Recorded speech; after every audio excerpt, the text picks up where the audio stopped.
시편 108편 우리 한 절씩 교독하도록 하겠습니다. 하나님이여 내 마음을 정하여 싸우니 내가 노래하며 나의 마음을 다하여 찬양하리로다. 비파야 수구마 깰지어다. 내가 새벽을 깨우리로다. 여호와여 내가 만민 중에서 주께 감사하고 문 나라 중에서 주를 찬양하오리니 주의 인자하심이 하늘보다 높으시며 주의 진실은 궁창에까지 이르나이다. 하나님이여 주는 하늘 위에 높이 들리시며 주의 영광이 온 땅에서 높임 받으시기를 원하나이다. 주께서 사랑하시는 자들을 건지시기 위하여 우리에게 응답하사 오른손으로 구원하소서. 하나님이 그의 성소에서 말씀하시되 내가 기뻐하리라. 내가 세겜을 나누며 숫꽃 골짜기를 측량하리라. 길르앗이 내 것이요 므낫세도 내 것이며 에브라임은 내 머리의 투구요 유다는 나의 규이며 모압은 내 목욕통이라. 에돔에는 내 신발을 벗어 던질지며 블레셋 위에서 내가 외치리라 하셨도다. 누가 나를 이끌어 견고한 성읍으로 인도해 드리며 누가 나를 에돔으로 인도할꼬. 하나님이여 주께서 우리를 버리지 아니하셨나이까. 하나님이여 주께서 우리의 군대들과 함께 나아가지 아니하시나이다.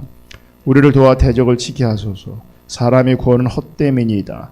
우리가 하나님을 의지하고 용감히 행하리니 그는 우리의 대적들을 밟으실 자이심이로다. 아멘. 오늘은 시편 108편을 나누고 기도하겠습니다.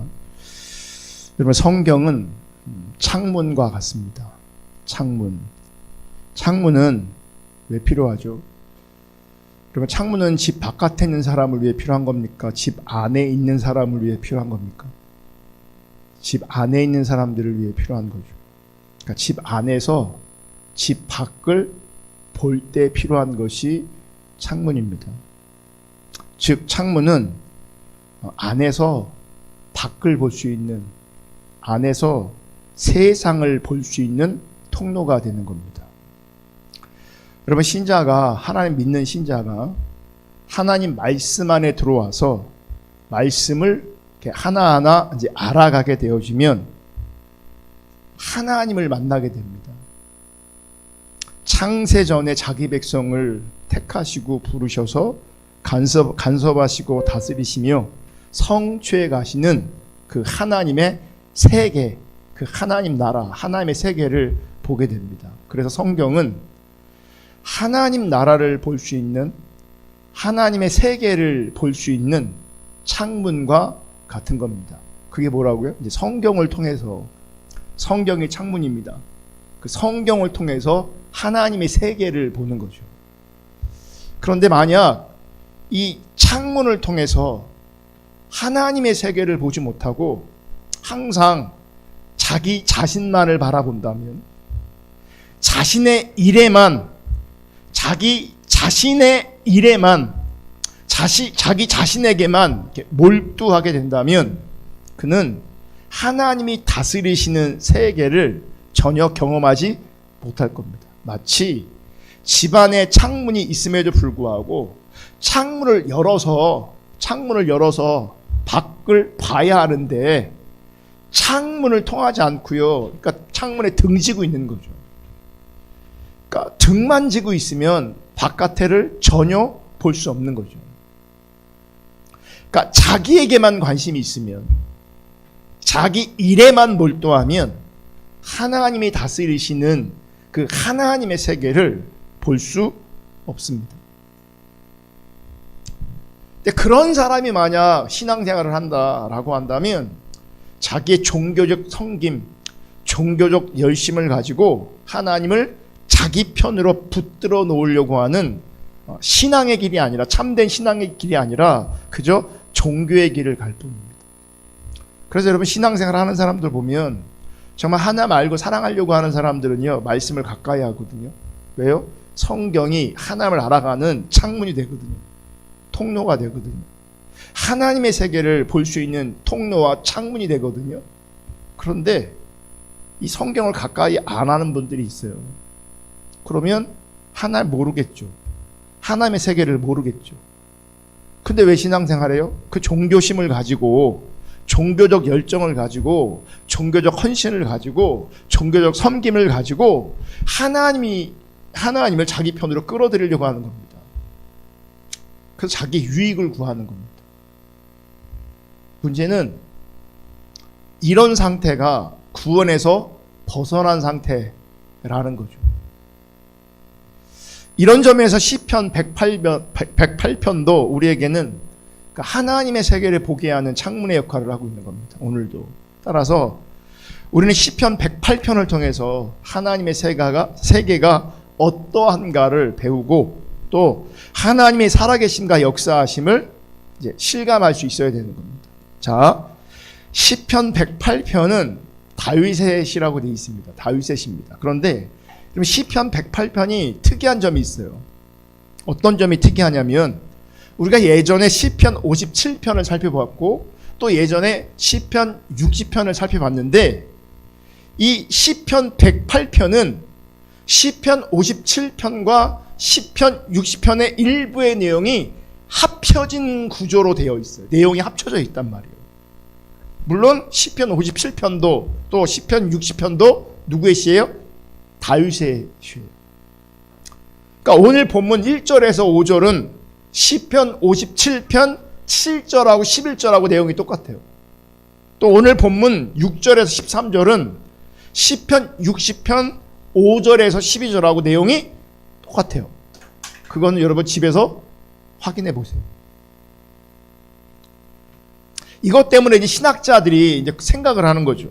어떤 분들은 다윗이 시편 108편을 먼저 기록한 후에 그 시편 108편의 내용을 가지고 시편 57편과 또 60편을 기록한 것일 거다. 아니면 시편 57편과 60편을 먼저 기록한 후에 일부를 발췌해서 오늘 본문인 시편 108편을 기록한 것이다. 이렇게 이제 연구하는 겁니다. 뭐가 맞는지 이제 연구하는 거죠. 그런데 여러분, 이러한 작업들이 그러니까 108편을 먼저 만들고 이걸 가지고 57편과 60편을 나누어서 만든 것인지 57편과 60편을 먼저 만든 다음에 그거를 합쳐서 108편을 만든 것인지 이거를 확인하려고 하는 사람들이 있다고요. 이걸 연구하는 사람들이 있다고요. 여러분, 이렇게 작업하는 사람들이, 이것을 연구하는 사람들에게는 그들 나름대로 그게 의미가 있을지 모르겠지만 하나님의 의도와는 조금 상관없는 일이 될 수도 있어요. 그게 나쁜 일이 아니라 그런 작업들이 누군가에는 너무너무 의미가 있을 수 있고요. 뭐가 이렇게 어떻게 만들어진 건지 알면 좋잖아요. 그런데 하나님 관점에서는 그런 작업들이 무의미할 수 있다고요. 왜냐하면 여러분, 성경에서 중요한 게 뭐예요? 성경의 역할이 뭐예요? 창문의 역할을 하고 있단 말이에요. 창문은 뭐라고요? 하나님의 세계를 보게 한다고요. 그럼 보세요. 중요한 것은 말씀의 창문을 통해서 하나님의 세계를 보는 것이 하나님의 의도이고 하나님의 뜻인데, 성경을 통해서 하나님의 세계를 보려고 하는 것이 아니라 그저 자기를 위한 연구로 끝난다면 그것이 자기 만족이든지 혹은 신학적인 업적이든지 결국 그것은 하나님 중심적인 신앙생활로 나아가는 것이 아니라 결국은 자기에게 매이는 겁니다. 그래서 우리 가운데 정말 중요한 자세는요, 말씀을 통해서, 기록된 말씀을 통해서 신학적으로 좀 더 어떤 것들을 알아가면 더 좋을 수 있을지 모르겠지만 정말 중요한 것은요, 그 말씀을 통해서 하나님의 세계를 알아가는 겁니다. 하나님의 세계를 보는 겁니다.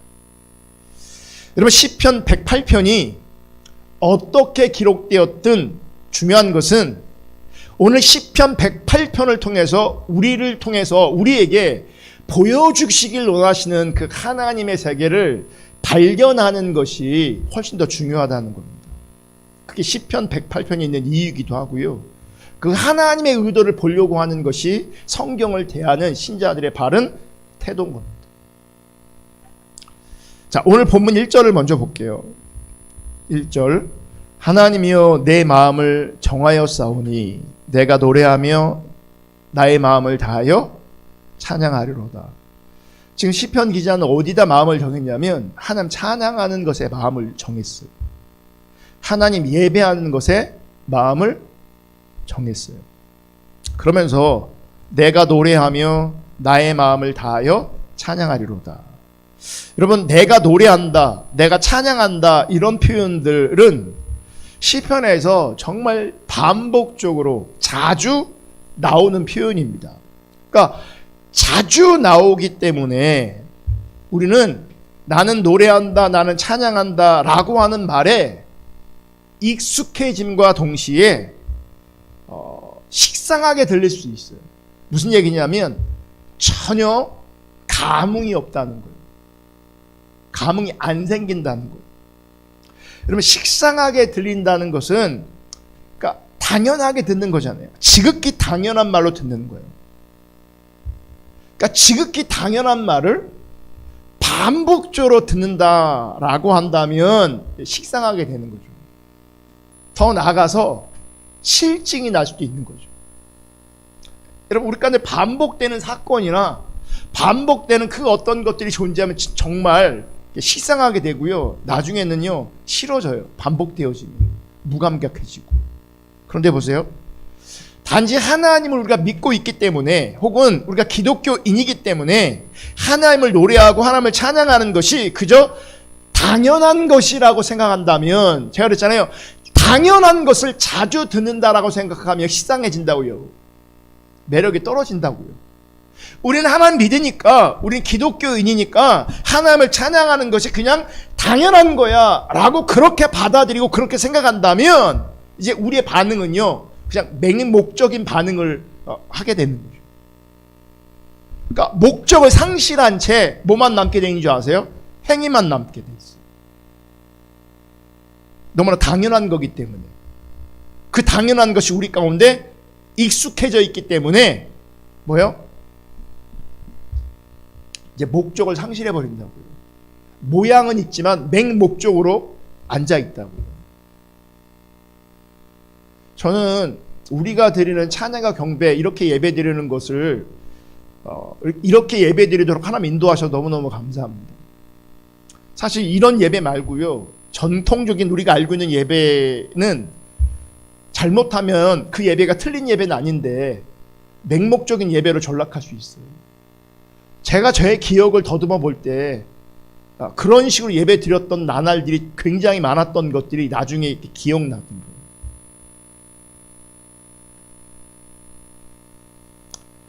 여러분, 신자들의 찬양, 신자의 찬양은 기독교인이기 때문에 당연한 것이 아닙니다. 우리가 찬양하고 예배하는 것은요, 신자이기 때문에, 기독교인이기 때문에, 교인이기 때문에 당연한 것이 아니에요. 하나님이 행하신 일이 있기 때문이에요. 하나님이 행하신 일로 말미암아 은혜 안에 있는 것이 나이기 때문에 그래요. 그 은혜, 하나님이 행하신 일로 말미암아 그 은혜 안에 있는 것이 신자이기 때문에 하나님을 찬양한다는 것은 결단코 당연한 것이 아니에요. 당연한 것이 아니에요. 그래서 여러분, 하나님이 행하신 일에 마음을 두지 않는 찬양은 진짜 찬양이라고 말할 수가 없어요. 그래서 제가 가끔 이제 예배 전에 기도할 때 그냥 예배라는 의식에 참여하는 것으로, 또 예배라는 형식에 참여하는 것으로 만족하지 않게 해달라고.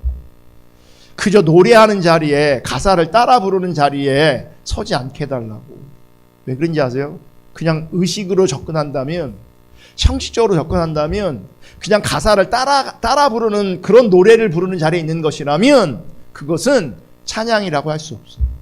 여러분, 진짜 찬양은 하나님 그분이 어떤 분이신지 누구이신지를 인식하며 하나님의 행하신 그 일을 마음에 두고 그분을 찬양하는 거거든요. 그분을 높이는 거거든요. 그게 진짜 예배예요. 여러분, 그건 당연한 게 아니에요. 익숙해지는 일도 아니에요. 시편을 보면 거의 빠지지 않고 이런 편이 나옵니다. 하나님께 노래해라, 찬양해라, 송축하라, 감사하라. 사실은 다 비슷한 말이에요. 노래해라, 찬양하라, 찬송하라, 송축하라, 감사하라. 여러분, 근데 이 같은 말과 함께 언급되는 것이 뭔지 아세요? 하나님이 행하신 일이에요. 그냥 찬양하라고 요구하는 게 아니에요. 그냥 감사하라, 그냥 송축하라고 요구하는 게 아니에요. 반드시 찬양하라, 송축하라, 감사하라, 노래해라 라고 할 때 같이 동반되는 게 뭐냐면 하나님께서 행하신 일이에요. 일. 그래서 그 하나님께서 행하신 그 일을 통해서 하나님은 이런 분이시다, 하나님이 이 같은 일을 행하셨다, 그러므로 감사해라, 그러므로 찬양하라, 그러므로 송축하라, 그러므로 노래하라, 이렇게 말하고 있는 겁니다. 근데 성경을 보면, 특별히 시편을 보면 하나님이 행하신 그 일이 참으로 다양하게 표현되고 있습니다. 그러니까 하나님의 창조를 말하면서 찬송하라 라고 말하고 있어요. 그러니까 하나님의 창조만 묵상하고 기억해도요, 우리는 영원토록 찬송해야 되거든요. 찬송할 수밖에 없거든요. 그 하나님의 놀라우심, 주님의 높고 그 위대하심, 찬송할 수밖에 없어요. 근데 우리의 관점이 하나님의 창조에 혹은 하나님의 일하심에 있는 것이 아니라 우리의 관심은 항상 내 일에 있어요. 자기의 일이 있어요. 자기의 일에만 있어요. 그러니 뭘 놓치나요? 그러다 보니 하나님을 노래하고 감사하고 찬송하는 일을 자꾸 놓쳐버려요. 저도 그래요. 내 꼬라지를 보면 찬송이 안 돼요. 내 처지를 보면 찬송이 안 돼요. 근데 시편을 보면 창조를 말하면서 하나님을 찬송하래요. 또 이스라엘을 애굽에서 인도하신 일을 말하면서, 출애굽시킨 일을 말하면서 찬송하래요. 또 지난주에 살펴봤던 시편 107편은 이스라엘을 바벨론에서 돌아오게 하신 그 일을 말하면서 뭐하래요? 찬송하래요. 그럼 보세요. 제가 몇 가지 예를 들었지만 사실 우리 인생의 모든 일들이 어쩌면 하나님과 관계되지 않은 일이 없는 거예요. 창조부터 시작해서 구원부터 해서 심판도 결국은 하나님의 궁일과 은혜였어요. 끝내 우리를 어떻게 하세요? 바벨론에서 돌아오게 하시잖아요. 그러니까 우리의 모든 여정이, 인생의 여정이, 역사가 배후에 누가 있어요? 하나님이 있어요. 그러니까 우리 인생의 모든 일조차도 하나님과 관계되지 않은 일은 없다고요. 한순간도요, 하나님의 손길에서 벗어난 적이 없다고요. 여러분, 그것을 인정하셔야 돼요. 그러니까 하나님은요, 특별한 개입으로 우리 가운데 일하실 수 있어요.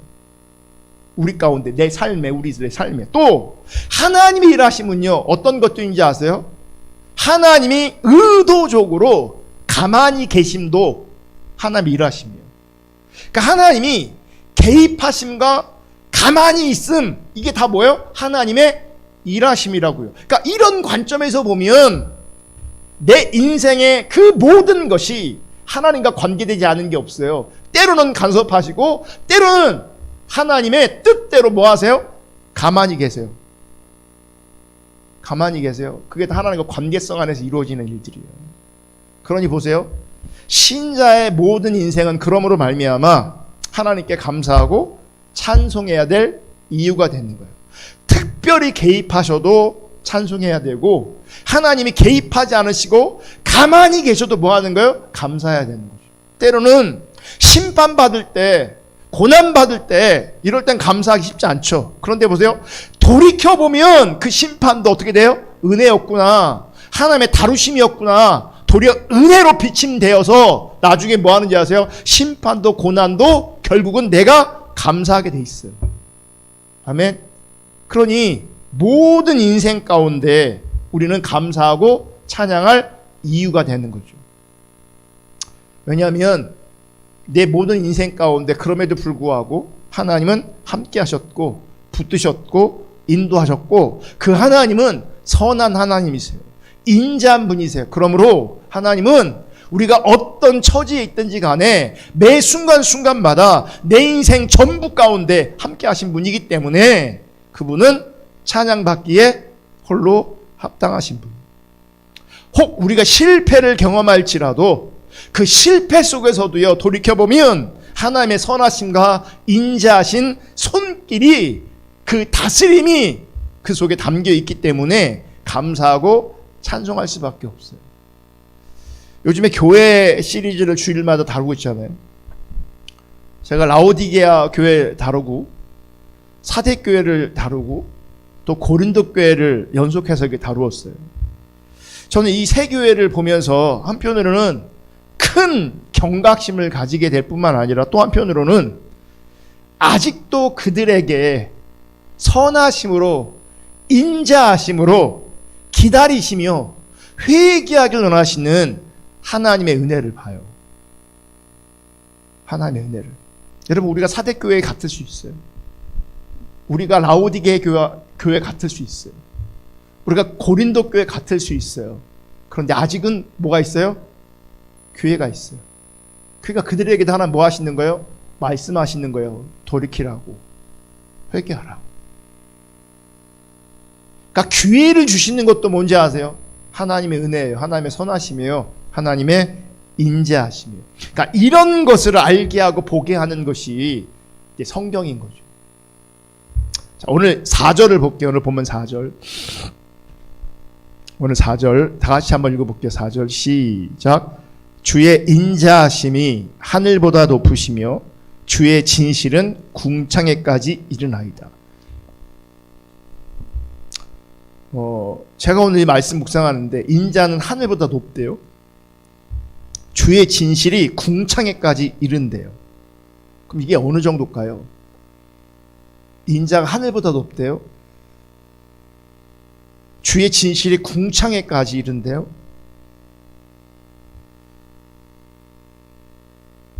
제가 이 부분에 그냥 머물러 있으면서 보다가 어떤 생각이 들었냐면, 하늘보다 높으신 주님의 인자,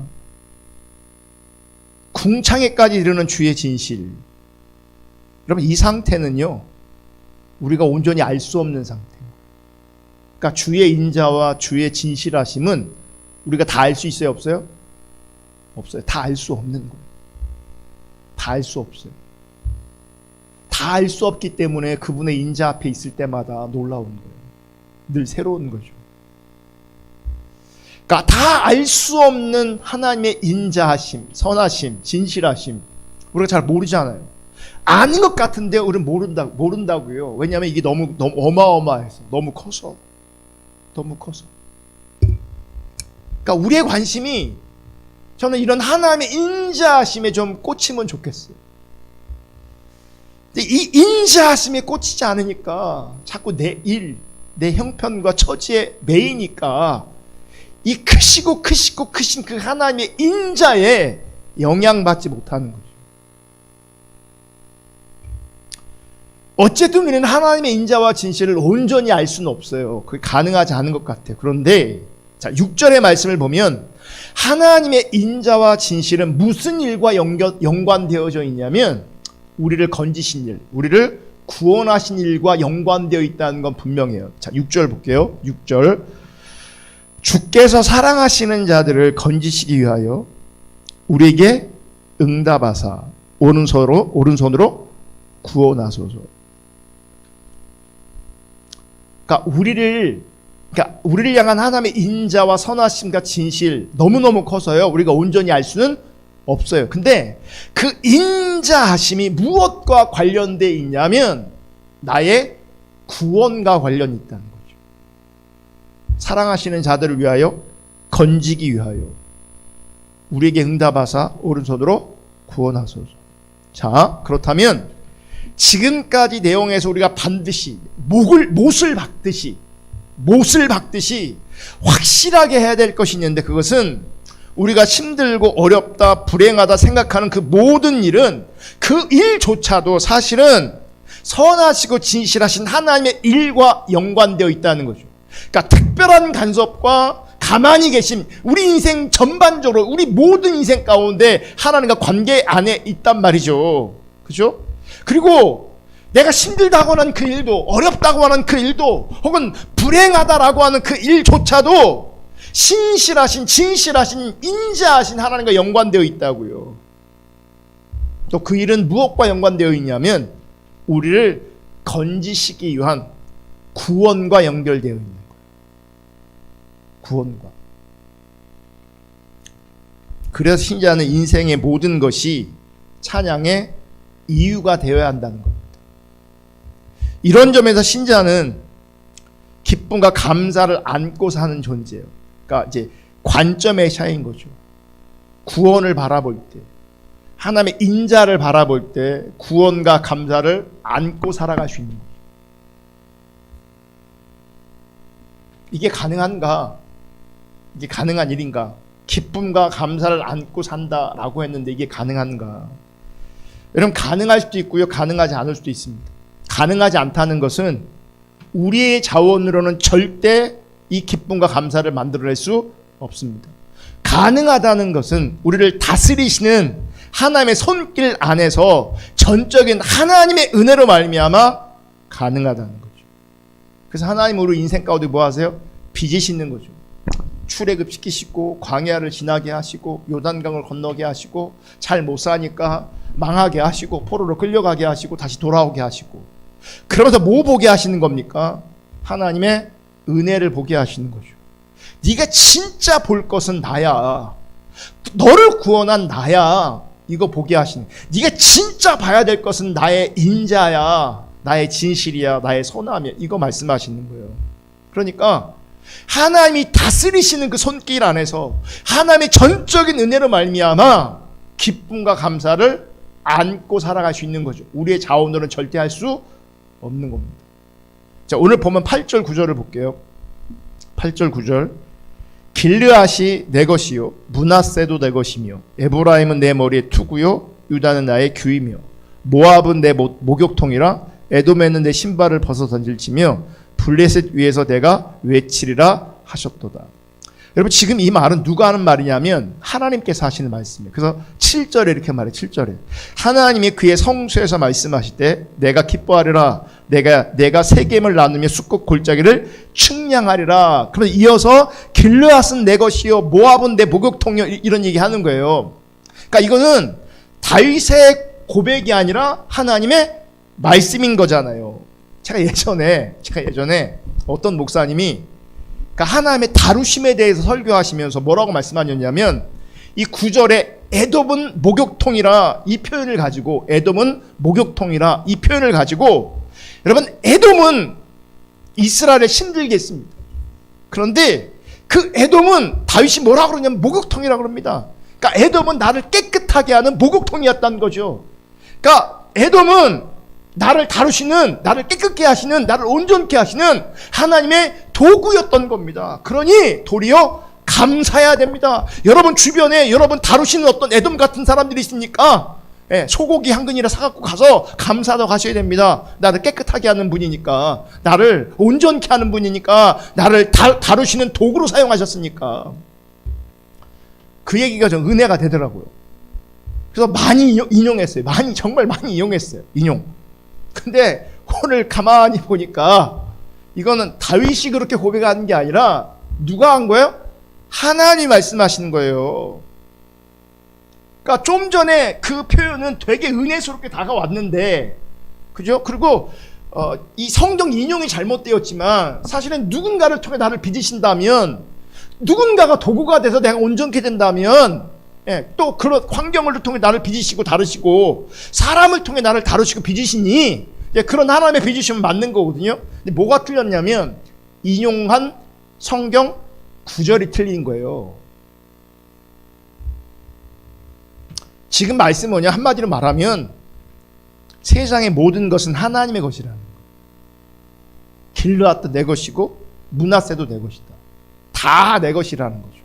그러면서 모압은 내 목욕통이다. 에돔은 내 신발을 벗어 던질 것이다. 뭐냐면 하나님은 다 하나님 것이고요. 또 하나님은 하나님 마음대로 뭐 하실 수 있어요? 사용하실 수 있다는 거예요. 왜요? 하나님 주권자이기 때문에. 하나님 왕이시기 때문에. 하나님 마음대로 하실 수 있는 분이세요. 하나님은 하나님 뜻대로 하실 수 있는 분이세요. 아멘. 자, 이거 굉장히 중요해요. 잘 들으세요. 하나님은 하나님 마음대로 하신다. 하나님은 하나님 마음대로 사용하신다. 우리가 이것을 안다면, 이것을 정확하게 안다면, 여러분, 내 삶을 내 삶이라고 말할 수 있을까요? 그러면 안 되는 거죠. 내 삶을 내 것이라고 생각하는 것이야말로 삶에 대한 무지인 거죠. 왜요? 내 삶은 내 삶이 아니에요. 누구의 삶이 누구 거예요? 하나님 거예요. 길르앗이 내 것이요 라고 한다면, 므낫세도 내 것이요 한다면 분명히 우리 가운데 말씀하실 거예요. 강요한이도 내 것이다. 강미도 내 것이다. 김정임도 내 것이다. 송영순도 내 것이다. 조인현도 내 것이다. 안 하면 또 서운하려나. 내 것이란 얘기예요. 아멘. 근데 내 인식의 영역에서 내 삶은 내 거다라고 한다면 그건 무지이고요. 그건 교만인 거죠. 나 내 거 아니에요. 그럼 보세요.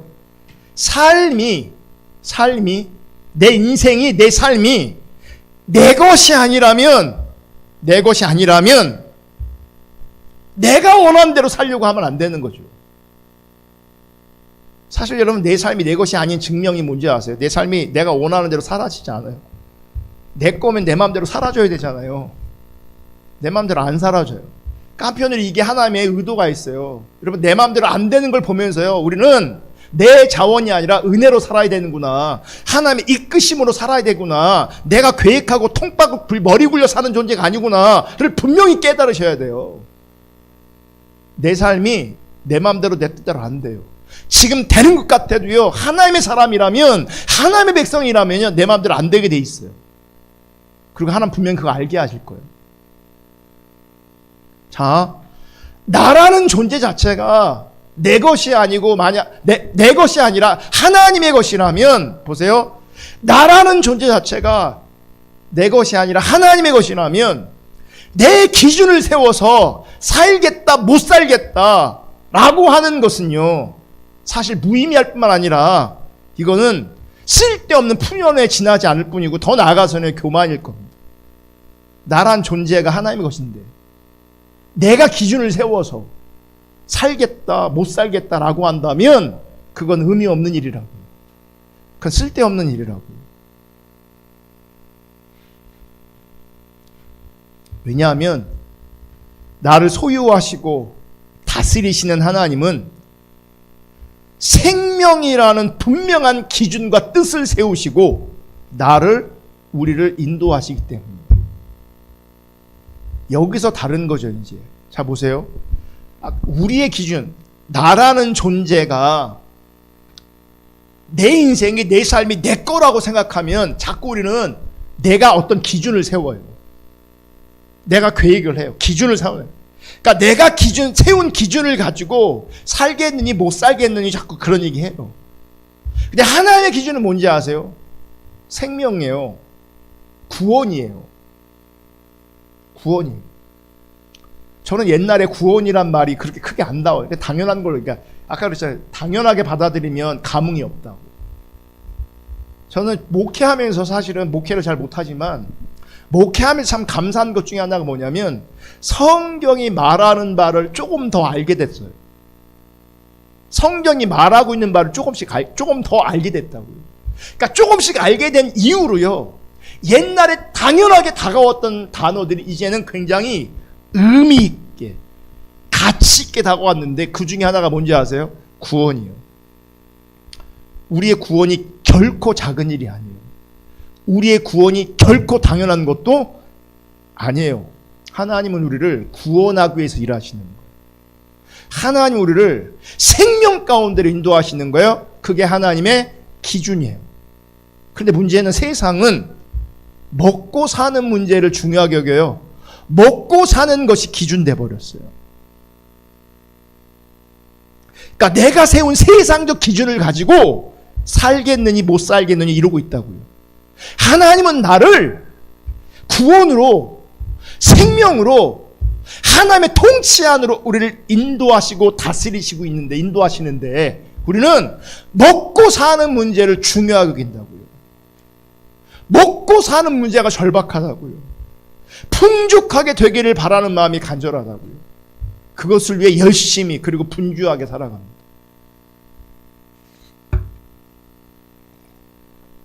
그리고 이러한 사람들에게는 하나님의 생명은 관심 밖의 일이 되는 거죠. 문제는 소위 말하는 오늘날 많은 신자들이 이런 상태와 다르지 않다는 것. 세상과 다를 바 없이 먹고 사는 문제를 가장 중요하게 생각하면서 만약에 하나님 부르고 있다면 그가 부르는 그 하나님은 내가 먹고 사는 문제를 풍족하게 해결해주는 신에 불과한 거예요. 그 하나님은, 그 신은 성경이 말하는 그 하나님이 아니에요.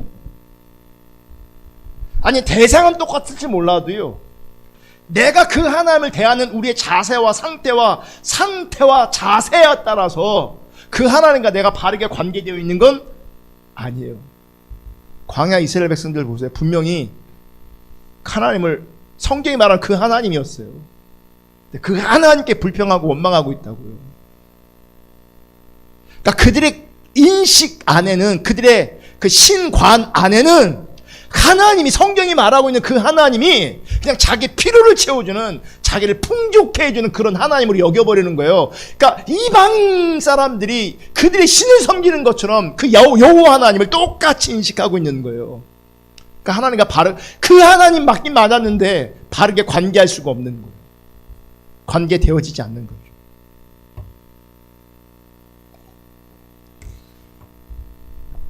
그래서 먹고 사는 문제가 힘들어지면 하나님만이 우리의 구원이시고 하나님만이 우리의 생명이시다, 힘들어한 겁니다. 속으로 그러겠죠. 뭐 어쩌라고. 12절 볼게요. 사람의 구원은 헛되다 이렇게 말합니다. 12절 다 같이 읽습니다. 시작. 우리를 도와 대적을 치게 하소서. 사람의 구원은 헛됨이니이다. 사람의 구원은 사람의 힘과 능력으로 스스로 구원을 이루고자 하는 것으로 이해할 수 있습니다. 그러니까 스스로의 자원을 가지고 스스로 뭐 하려고 하는 거예요? 구원을 이루려고 하는 겁니다. 이게 개인적으로도 마찬가지고요, 나라적으로도 마찬가지인데, 경제를 발전시키고 살기 좋은 나라 만들어서 개인적으로 뭐예요? 재산을 좀 불려서 부자가 되어서 말 그대로 먹고 사는 일에 근심 걱정 없게 되는 것을 말하는 거죠. 그게 스스로 구원하는 것이라고 생각해요. 그러니까 거기에 힘쓰는 거예요. 거기에 목을 매는 거죠. 그런 구원이 성경은 뭐라고 말하냐면 헛되다라고 말해요. 왜 헛되냐면 참 기쁨과 참 만족이, 참 감사가 될 수 없기 때문에 그래요. 여러분, 우리에게 만족과 기쁨과 감사는 하나님으로 말미암은 구원의 세계에 있어요. 구원의 세계에 진짜 만족이 있고 기쁨이 있고 감사가 있어요. 이 세계가 그리스도의 세계라는 것을 생각해 본다면, 여러분, 신자된 우리의 참된 기쁨과 감사와 만족은 어디에 있냐면 우리 주 예수 그리스도에게 있는 겁니다.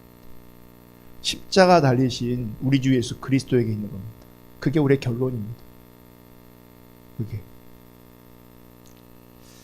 그러므로 신자가 그리스도를 알게 되어지는 것, 여러분, 그리스도를 모르고 있다가 그리스도를 알게 되어지는 것, 은혜를 모르고 있다가 은혜가 깨달아지는 것, 이게 어쩌면 상징적으로 이전에 말하고 있는 새벽을 깨우는 것이 될 수 있어요. 잠자고 있다가 뭐 하는 거예요? 밝아지는 거죠. 잠자고 있다가 깨어나는 거죠. 하나님 모르고 있다가, 은혜를 모르고 있다가 하나님 알아지는 것. 자, 하나님 모르면, 은혜를 모르면 그 전의 상태는 뭐는 거예요? 그냥 잠자는 상태인 거예요. 깨어있지 못한 상태가 되는 거죠.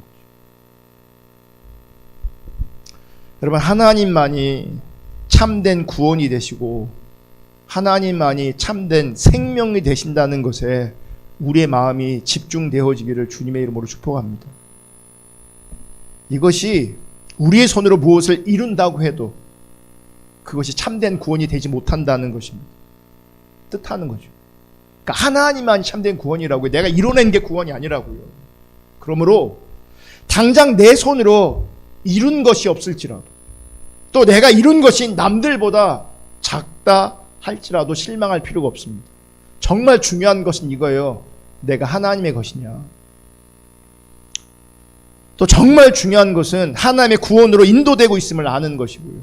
정말 중요한 건 내가 하나님과 함께하는 것이고요. 또 주님을 따라가고 있는 것, 이 자체가, 이 상태가 중요한 겁니다. 아멘. 우리 찬양 하나 하고 기도하겠습니다.